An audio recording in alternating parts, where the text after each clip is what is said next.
Yeah. So,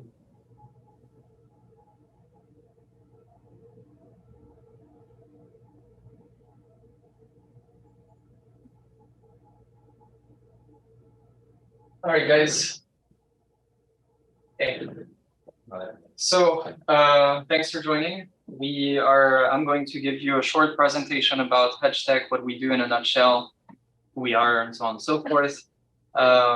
The presentation will be very short, so the goal of this session is really for you guys to ask as many questions as you want about all the topics that we're going to mention, and whatever else you want to ask. Okay, so we are two founders. So I have Tom on the call as well here. So my name is Laurent. Tom has a background in math from Tongji University in China. He also did a stats degree at SMU. And on my side, I hold a BA in math and econ from Boston University. And I'm also a student here in the MPhil program in second year. So hopefully graduating this year. Okay, so I think the most important part to discuss is why we do what we do. I mean, this is kind of like what matters in life, the purpose and the reason why you start entrepreneurship and so on and so forth.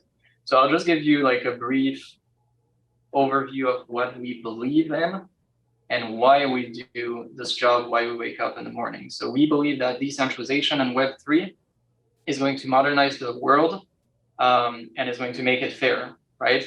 So you can think about finance, why are there so many intermediaries? Why are banks so antiquated? Why are sometimes trading floors so antiquated? But you can apply this to politics as well, right? Like what is true democracy? Let's say you have a panel of laws, you're interested in certain laws, not interested in others. How are you able to vote using decentralization, for the laws that matter to you the most? Okay, and you can take that to like multiple realms.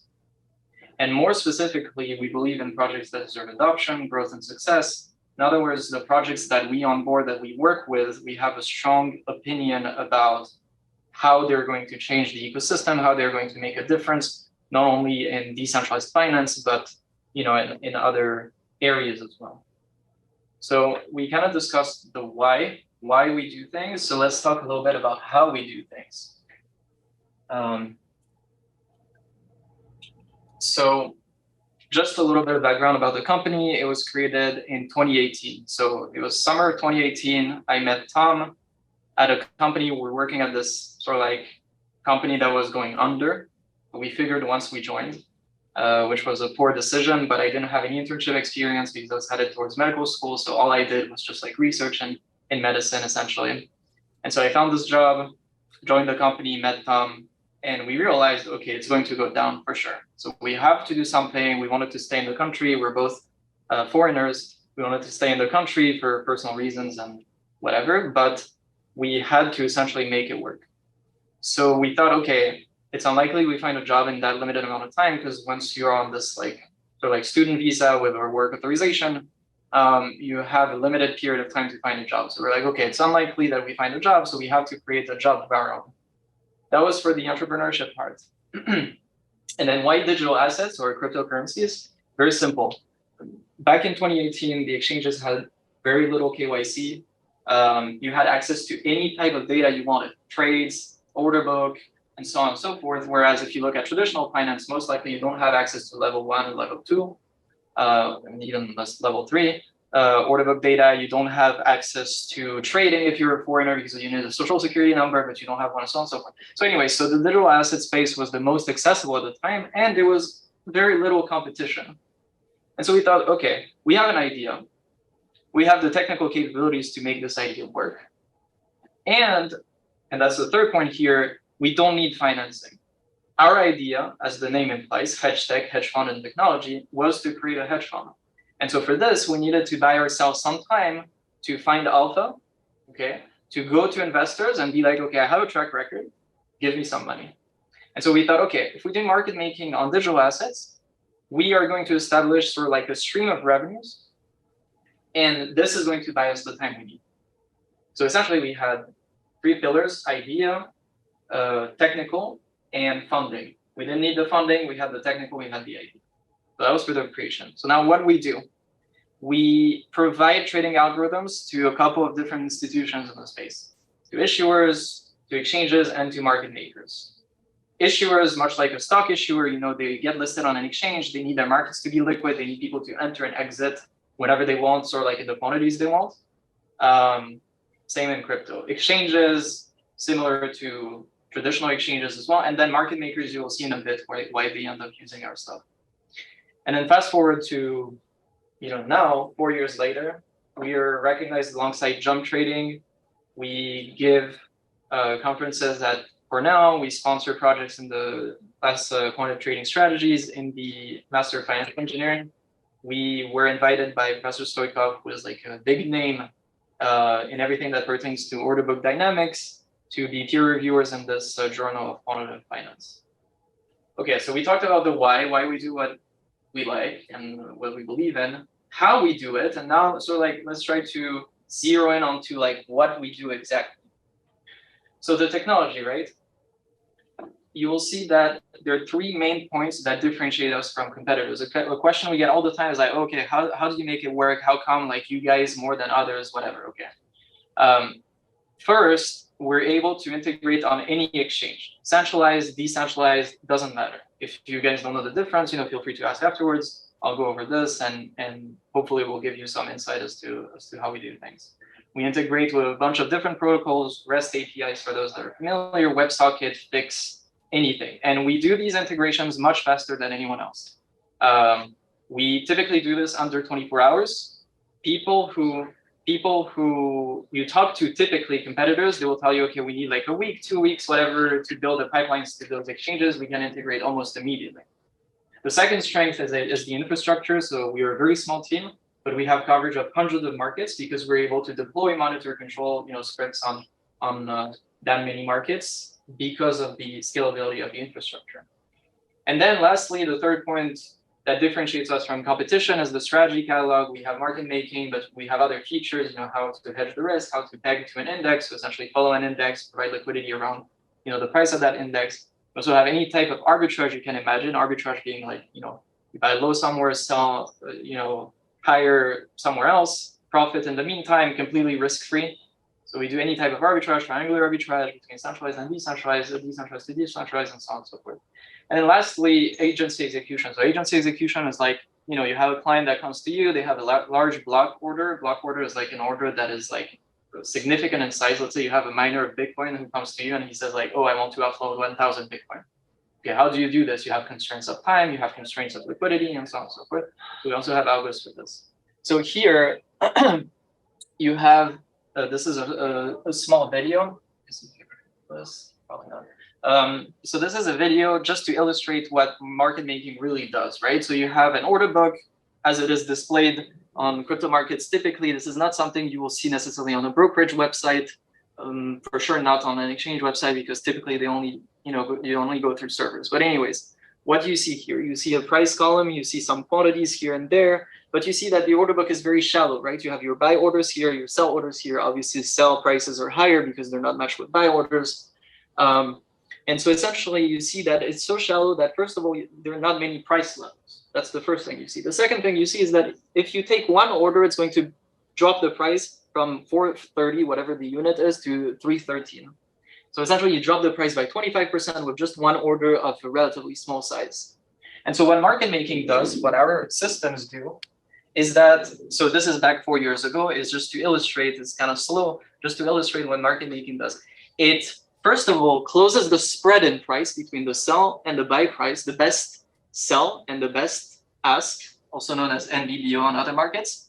And it provides an order density and a number of orders around the market price. Market price is either, whatever the last fill price is, so it could be this price or that price, but we're essentially providing liquidity on both sides of the market at all times. So that's essentially what a market maker does.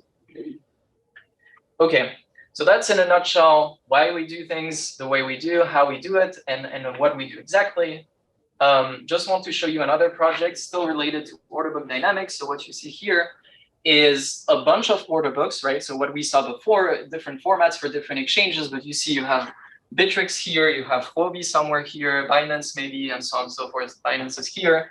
And so what we're trying to do is that earlier, we were trying to increase the liquidity on one market. Here, what we're trying to do is that we're trying to say, okay, if we want to have a routing system that is optimal, we're going to aggregate the liquidity on these exchanges, right? And we're going to have this internal trading engine that is going to route to the most optimal venue.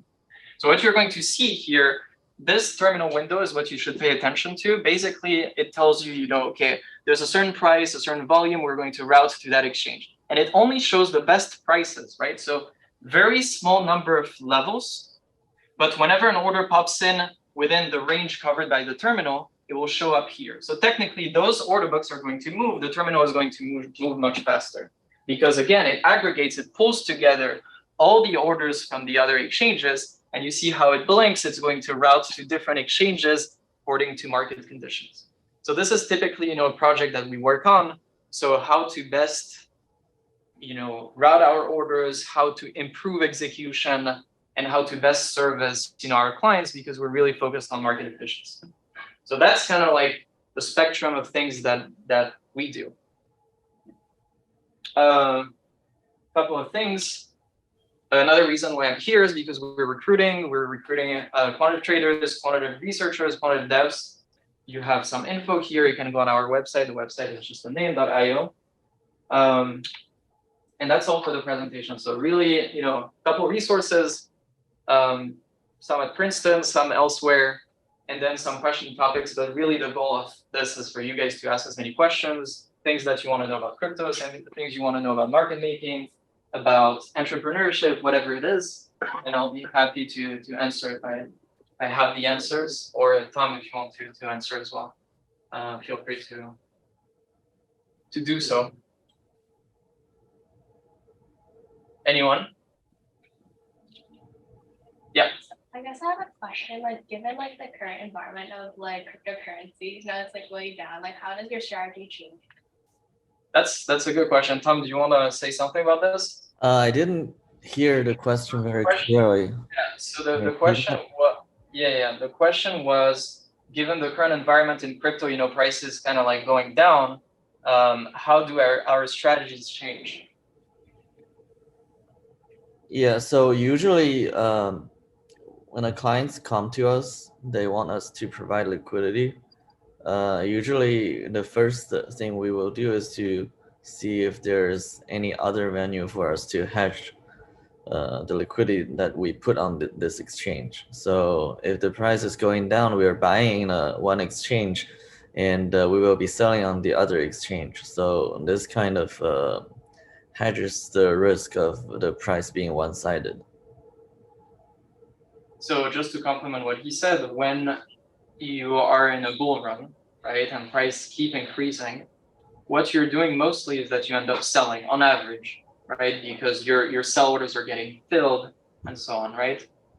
On the other way around, so what do you sell? Typically, you sell the token of a token issuer, right? They provide you with some of their tokens that they created for whatever reason, and then they also provide you with some inventory in, let's say, USD, for example. So they have a paired token against USD. Whenever the price increases, you end up selling their token. And typically they're happy with it because, they sell along the way, they ride the wave, and they're happy with that. Now, if you tell them, okay, the price is going down, we're going to do the opposite, we're just going to keep buying, they will probably not be fine because they feel like, they're buying on the way down. So overall, the average execution price is somewhere in the middle, but the asset will be undervalued afterwards. So they'll be like, oh, we would rather wait and buy later.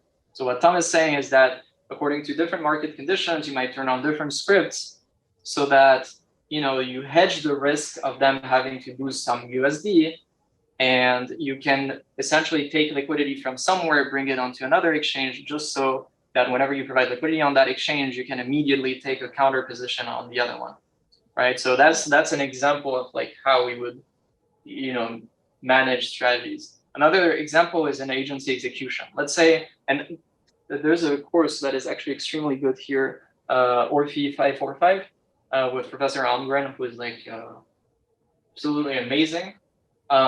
His company focuses on agency execution. So essentially, funds go to them, banks go to them to optimally execute certain large orders.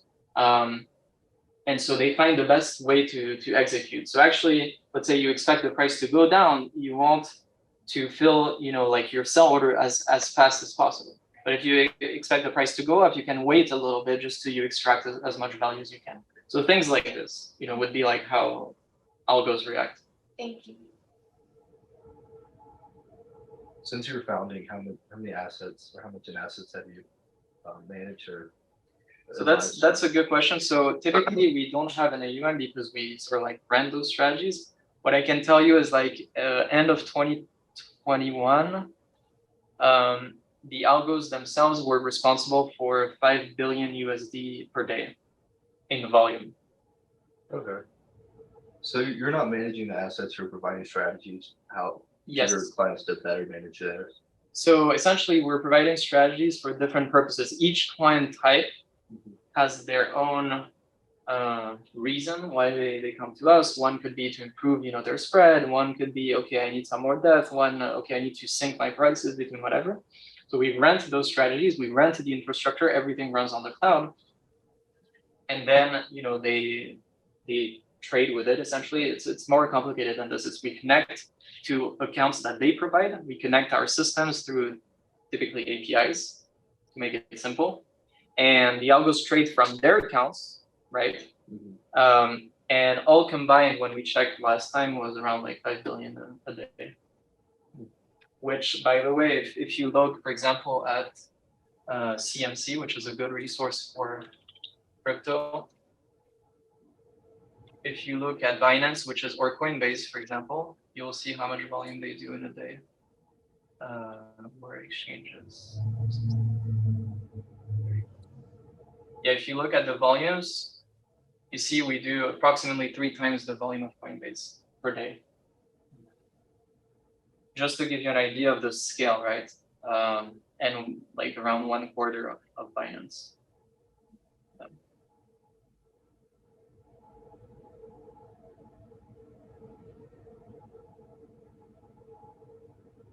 Anyone else questions about anything you want to? Yeah. I was just wondering where you started getting into all this and like what resources you really like studied to like as a beginner. That's a good question. Tom, just go ahead and start. I'll compliment. The question was, how did you get started on this? Especially as a beginner, do you have any like readings or like resources to recommend? So, are you talking about more of like trading or market making? Is it trading in general, or you want to ask things about specifically market making? More so trading. Trading, you said. About trading, usually you just it's fairly easy to learn it by yourself. You can look for research papers for some kind of models. And there are 2 parts. First is the trading part. Second is programming part. For the trading part, so for me, when I started, I didn't have some like any kind of specific source. You know what you want to achieve. For example, you want to recognize pattern, right? And then you want to build an automated strategy around it. And then you just Google like models that can help you to recognize pattern. And then once you find some concept or some models that you're interested in, you just check some research papers on these models specifically. And then you can go to exchange and using their API to get the data and do some back tests to see if your model would work or not. And if it works, you just put some money and you can get started. And on the programming part, it's even easier because you can simply just go to YouTube and search whatever you want to achieve, and then there will be videos that pops up then, and you can get started. Yeah. Where are you at right now in terms of Just learning basics, really, just getting into it. which markets do you aim? Be anything in relation to them? Nothing in particular yet. Really just taking like a broad like dive into it and like seeing like which markets I'd be more interested in. So And are you taking classes, or like what made you like think about finance in general or trading? well I'm thinking of studying like Orphe or course here. Okay. And I felt like trading would be like something I'd be into, like computational work with that. Okay. Yeah. Makes sense. So I can also tell you like how I got into it. So I was doing like math because I like math and I was intending to pursue medicine, but I always knew that I wanted to invest on the side. So essentially I looked for the markets that were the most accessible in terms of how you actually can place orders yourself and how you get access to data, right? And so these were my two main criteria. And so I figured, okay, maybe crypto, there's nothing to do. Once I got into crypto, obviously, nothing at first. So, I started looking into what kind of data do they provide, right? And then I saw this thing called order book. And then, I was following, price. First, I wanted to understand what the price chart was doing because you see those candles, you see those sticks, you have no idea what's going on. Then I wanted to understand more about this. So I started, looking at how it behaves, how, orders are matched, what is the last execution price, how is price determined, and so on. And then as time goes on, I see, okay, there's this thing called the order book, which I just showed on a video. I was like, okay, that's interesting. Whenever there's a side that is bigger than the other, I feel like, the price is going to go a certain direction. So I was sitting with a friend, I was showing him the screen. I was like, okay, the price is going to go up, the price is going to go. He was like, how in the world do you do this? Well, you know exactly where to look, right? Obviously now strategies are much more complex in crypto because back then crypto was not, I'm talking 2015, so back then crypto was not evolved at all. Now strategies are slowly becoming more and more complex, especially now that traditional players are coming in. But yeah, I would say find a market that you enjoy. Honestly, like the easiest markets are spot trading. Spot trading means you buy something, you get it. You sell, you get the cash, you're out.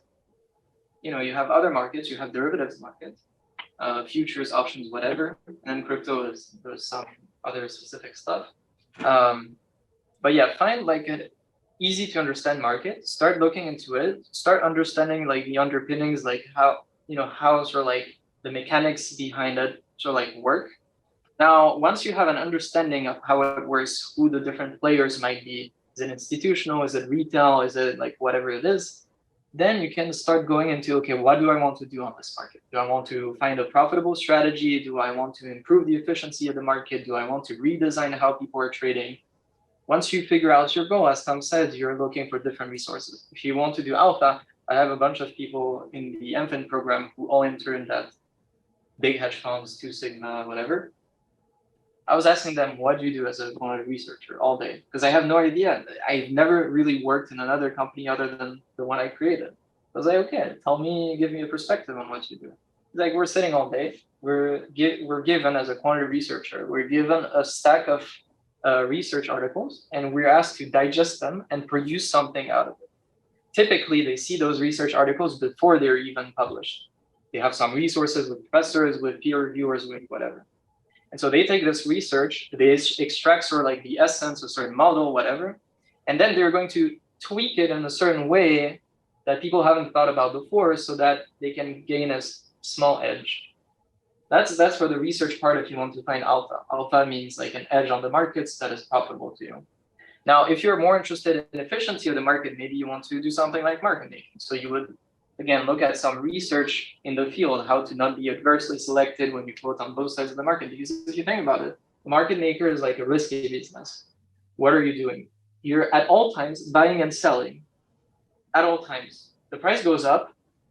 You probably don't want to have that many sell orders. You probably want the price to, go to wherever it's supposed to be before you place those sell orders. Because if you place at a lower price point, you're getting adversely selected by people who have more information than you, who think that the price is going to go up, right? So you're always in this like fine limit of, okay, am I at the right price? Am I not?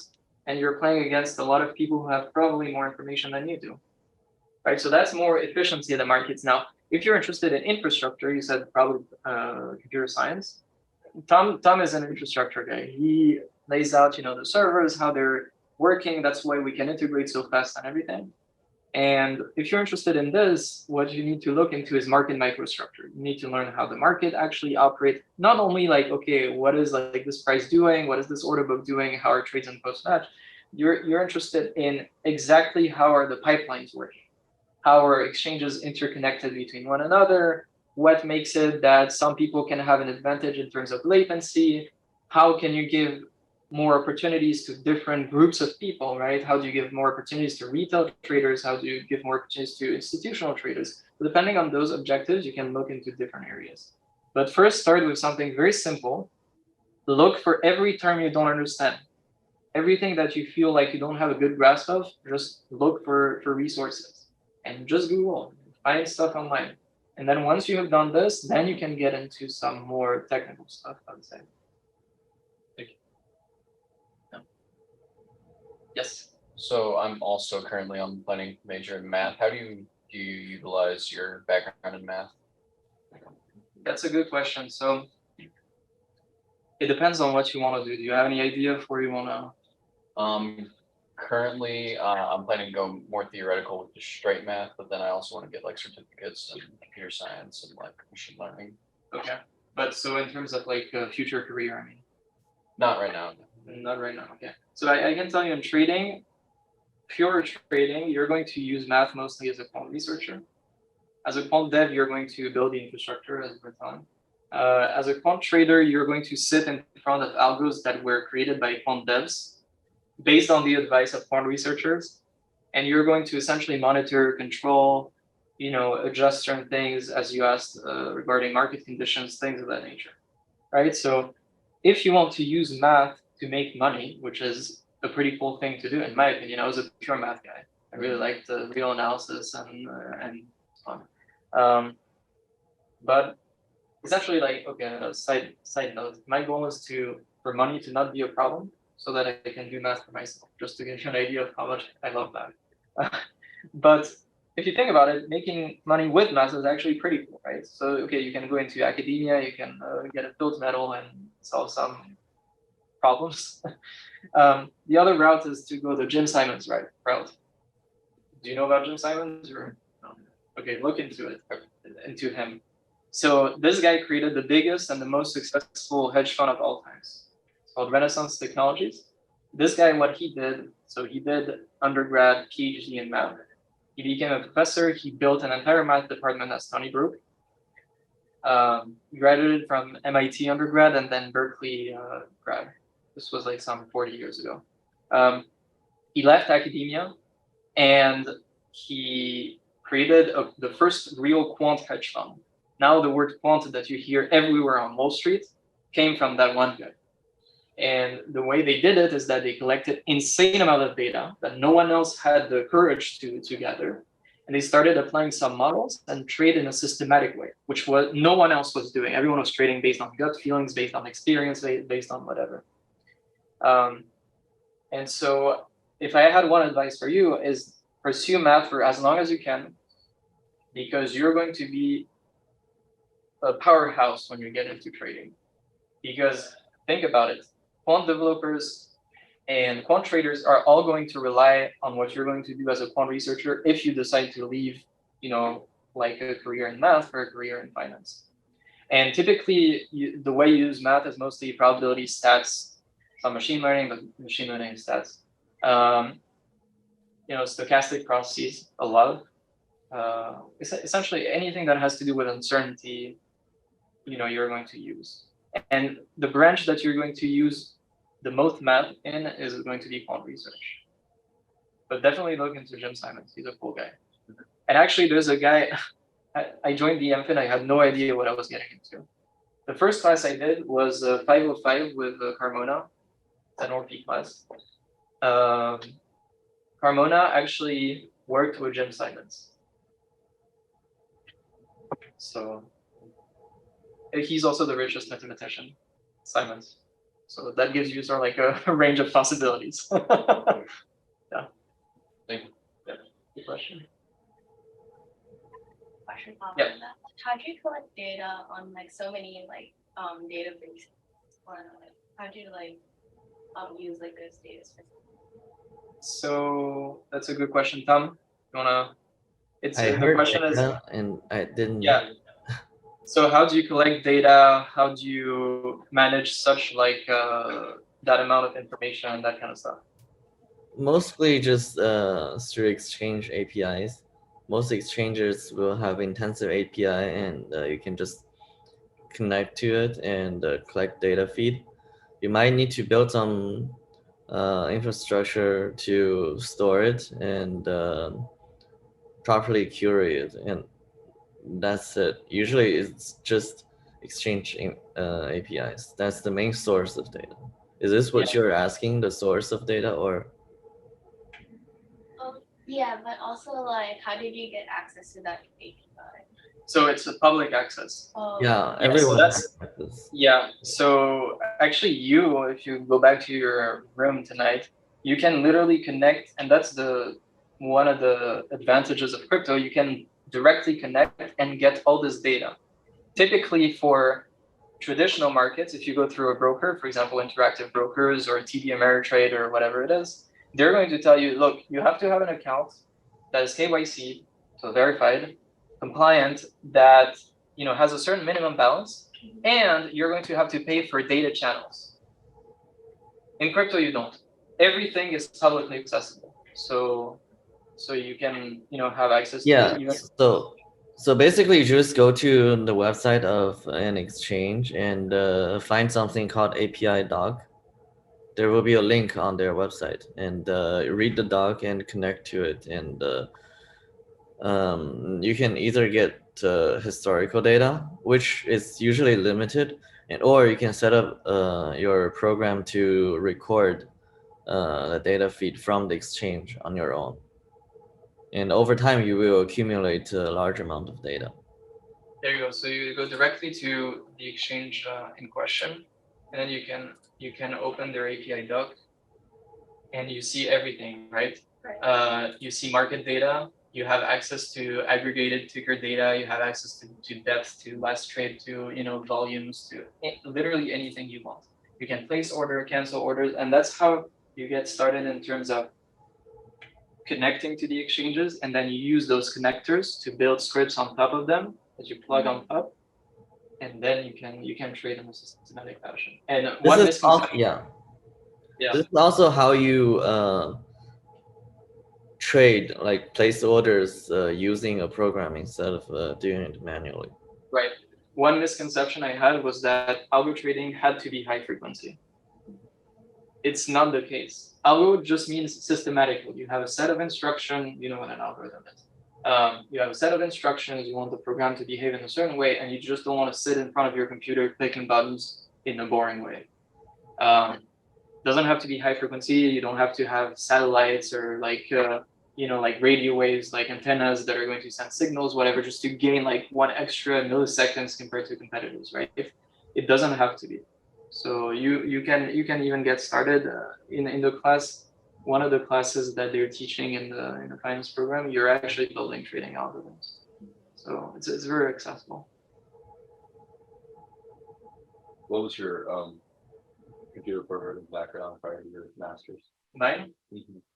So Tom had a much more extensive experience. For me, I just took like one Python class as an undergrad, part of the math major. And then, I met Tom, we started talking about algo trading. I had this misconception I told you about.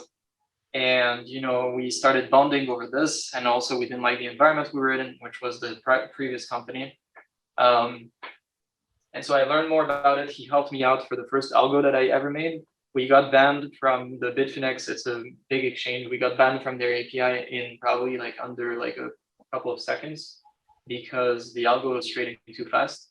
And I didn't know anything about request limits back then. So you essentially have those like channels that limit you in terms of how much back and forth you can have with the exchange, more or less. So I did not have this information. We got banned, and then you learn from this. And so slowly you keep improving your knowledge. You ask people around. I know, so I asked Tom a lot. Tom Googles a lot of stuff. He told you like go on YouTube, find some resources. That's exactly what he does. He has a certain objective in mind. Okay, how do I run these two tasks in parallel? And then he goes from there and sort of like zeros in into like one specific thing. So to answer your question, programming you can learn by yourself. Is it essential that you do it in school? Maybe it will give you like a framework. You know, it will put your ideas in like certain boxes or whatever you call it, and you will have a good overview of what the field is like. But certainly if you get started, just, you know, whatever motivates you is going to guide whatever you're going to learn. So yeah. I have another question. Sure. How do you like client source in a way that like, how do like your clients trust you as like a new company? In the beginning, it's very difficult. We didn't know anyone. We didn't have funding, so we couldn't rely on a network of investors or whatever. So how did it work? We cold call a bunch of people. Just to give you an idea, so the website I was showing you earlier, CMC here, right? So you go to different, you know, tokens and whatever. Yeah, so you go there. Obviously, you're not going to put the first couple into list because most likely they're liquid or they already have a market maker or whatever. So we contacted probably from 100, like rank 100 down. We contacted 800 people, different companies, over like some 2 or 3 months. And we didn't even know how much to charge. We didn't even know how to pitch. We knew nothing. And you refine over time. Obviously, if we had worked at another company, that's an advice for you guys, by the way. You know, probably there's a trade-off. Don't necessarily start by creating your own company because you're going to be clueless about a number of things. It will be much easier for you to figure it out if you have worked somewhere else. Now, the counterpart to this is you might get settled. Everyone else in the program is going to go to a hedge fund, is going to go to a bank. They make, you know, anywhere between $200,000 and $500,000 a year, first year after graduating. That's great. They have this sort of like security or this impression of like being very secure. They have this one path that is sort of like obvious for them. They don't want to deviate too much. So the advice is, okay, stick to this path, learn as much as you can, as quickly as you can. And then if you want to start something of your own, start something of your own. But don't wait to be settled in a life with some liabilities, with a family, with whatever, because you're never going to leave your employer at that point. I mean, you might change employers, but you will always be an employee. If you want to start something of your own, you have to start early. So learn as much as you can, as quickly as you can. So to go back to your question, you refine your pitch. You get on calls with some people who agree to get on calls with people they don't even know. You know, you're lucky. And then, so basically you start with 800 projects. Of these, probably 100 accept to get on a call with you. Sometimes they're in Korea, sometimes they're in India, sometimes they're in Europe. And so in the middle of the night, you take the calls because, you know, that's your whole life. You go to the calls, you say something, you see the face of the person in front of you, you see how they react. You say, okay, that was probably not a good thing to say. You move on and you do like trials and errors, just iterating as many times as you can.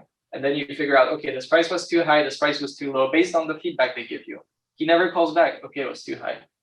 You know, the other guy, he says, oh, you guys are so cheap compared to whoever, okay, that was too low. And then you sort of like, you know, narrow in your range, sort of like an auction type of thing. That was for price, but for any other type of information, it's the same. You know, and then after some time you get comfortable, you know, pitching and it goes better. And then one thing to note is that we thought, okay, the service will be so amazing that we'll never have to sell it. That's wrong. That's wrong. You know, there are market makers, just to give you an idea, who use our services who are several fold bigger than us. And now you might say, okay, but how does that make sense? They use our technology as a base, but they're so good at marketing, they're so good at networking that they attract so many projects, something that we're not able to do even. So we have a chunk of their revenues, but they're so big compared to us just because they have this extra ability. So you need people who are complementary to you in terms of skills, but go in with some experience, but don't wait too long if you want to start something of your own. Would you consider VC to grow your company now? That's a good point. That's a good point. There are certain things that I cannot discuss right now because it's under NDA. We thought about it. For something like what we're doing currently, it doesn't make any sense. But we could hire, people even for that matter. We tried, in fact. So to answer your question, do we need, in the current state of things, to raise funding? Not. Now, for other projects, for example, the stuff I showed you here, actually, so I'll tell you a little bit of background about this. We built this sort of like liquidity aggregator engine. We actually never made it to production. And the reason is because there are a number of constraints, and we're working on what we currently have, which is our core business. Typically, when you have a business, you sort of like want to extend. First of all, you want to test what works, what doesn't work. Once you figure out what works, you probably want to branch out and build around your core business. So typically, this is around our core business, but we're still so focused on the core that we don't have time to work on this.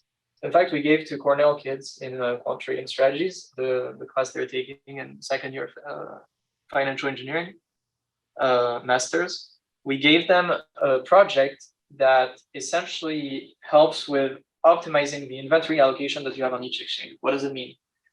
You're a broker. You aggregate liquidity on a bunch of exchanges. So people come to you, they say, hi, I want to buy Bitcoin at this price, at that price, but they don't want to go to individual exchanges because they have to maintain accounts, because they have to build the routing system themselves, whatever. So they come to you, they have one account with you, they have one type of fee, and this fee is lower than exchanges. We can talk about the rationale behind it, but essentially, the more you trade on an exchange, the lower a fee you get in terms of percentage, right? That's just the way it works. If you're one individual guy and you want to optimize how you route the orders and stuff, you're going to send half an order there, a quarter of an order there, like whatever elsewhere, and you're going to divide your volume. So each exchange is going to charge you higher. However, if we as a broker maintain, accounts with those exchanges and we aggregate people's volume, even if we route to different exchanges, but because of this aggregation, now we have lower fees. So we can charge a little markup and it will still be less than what our clients would pay us, would pay directly on the exchange. So something like this requires inventory because you need to allocate inventory across a bunch of exchanges, across a bunch of pairs. That's one thing.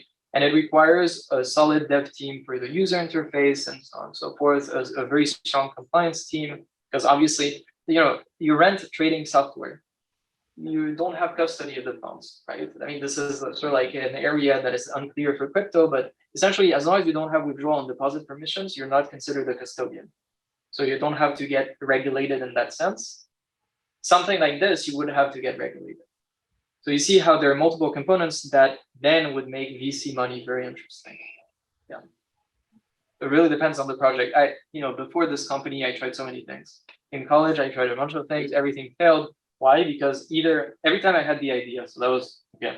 But really what matters, you saw it probably in the movie The Social Network, really what matters is the execution. So, you have the idea, that's fantastic. Now, what do you do with this idea? Do you have the capabilities to make it happen? And do you have the funding? And every time I either didn't have the technical abilities or the funding or both. So it failed every time. This time around, and that's why I said it in the beginning, we had the idea, which was great. We had the technical abilities and we didn't need funding. So I knew for a fact, people told me like, how do you know it will work? Okay, we made sure that we're probably one of the only businesses, to be honest, to not have any liability. We don't take loans. Everything we do, in cash. So we don't have any investors. Tom and I own 100% of this company, right? So, it gives you some freedom, but we made sure that we will not incur expenses before we have revenue. So we knew it was going to work because even if it doesn't work, you're at zero. It's a call option. It's a free call option, right? You only have like a positive payoff. Even if it doesn't work, you break even. So it's not a big deal. Maybe some time investment. Do you have copyright over your software? That's a good question. It's trade secrets. You don't have to copyright it. The point with copywriting or like patenting it is that you're going to have to modify your code every single day. Every single day. So how do you go to a lawyer and be like, okay, between line 60 and 80, we modified, this one thing. Okay, just patent it again, and you keep doing this. You're charged by the hour. Typically, lawyers at this scale, they cost anywhere between 500 and 700 an hour, and they work in teams. So imagine, how much it costs to. So it's all trade secrets. You obviously everything is sort of like segregated within the company. Certain employees have access to certain like pieces of code, but not the entire thing. Only Tom and I can see like the entire panel things. Yeah.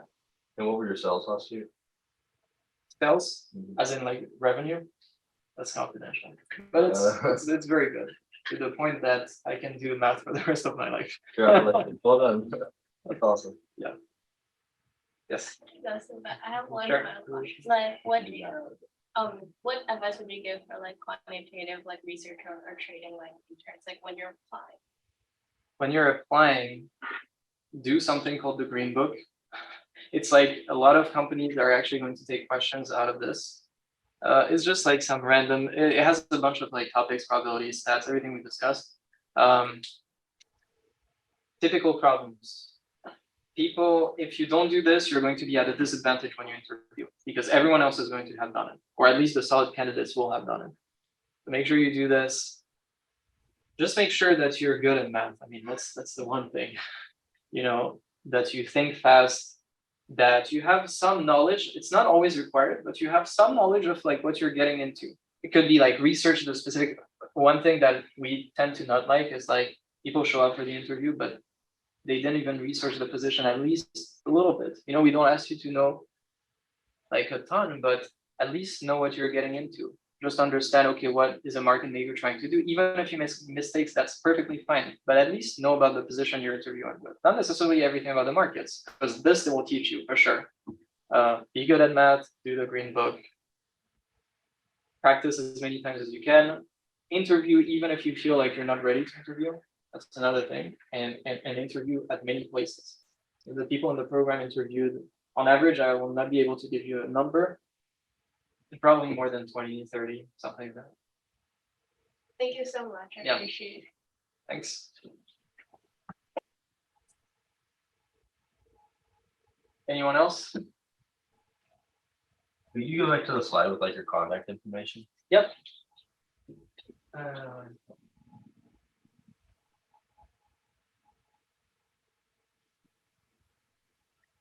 So why do you recommend quant over like a traditional econ finance group?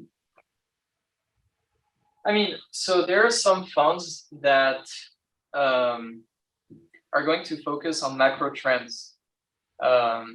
Discretionary trading, essentially, like you focus more on what's happening. For example, Fed minutes, typically. I mean, this, I'm sure like big funds will trade on it in a systematic fashion using natural language processing. But a macro fund may look at, okay, what is going to happen? What is the outlook for the war in Ukraine? Okay. How is that going to impact oil prices? How is that going to impact businesses in general? How is that going to impact inflation? So they have this sort of like macro thinking. For this, of course, if you have a good grasp of economics, it will be super helpful. These guys don't do a whole lot of math. I mean, they do, but nothing like too extreme. Now, if you're looking to do typically what people are more attracted to, which is like systematic execution. Why are people interested in systematic execution? I can tell you why I was. Why I was is because you don't have to sit in front of a computer. You make money as you sleep, technically. You have stuff that runs for you at all times. Think about it. You build robots that trade for you. How cool is that, right? So that's why people are more interested in systematic execution. You're not prone to fatigue. You're not prone to errors. I mean, the algo still can make some bad decisions, but you coded it this way. But you're not going to mistype, like a certain order size or something. So if you think about it, it's actually pretty cool. And a lot of people, think that it's cool. So there are a lot of systematic hedge funds, and for this, you really need like a good coding background to be a dev, or a good math background to be a quant researcher. Now, if you want to go the econ route, you might end up in a big fund like Bridgewater, Capula, these kind of guys who do like macro, long-term investing, discretionary moves. And things like that.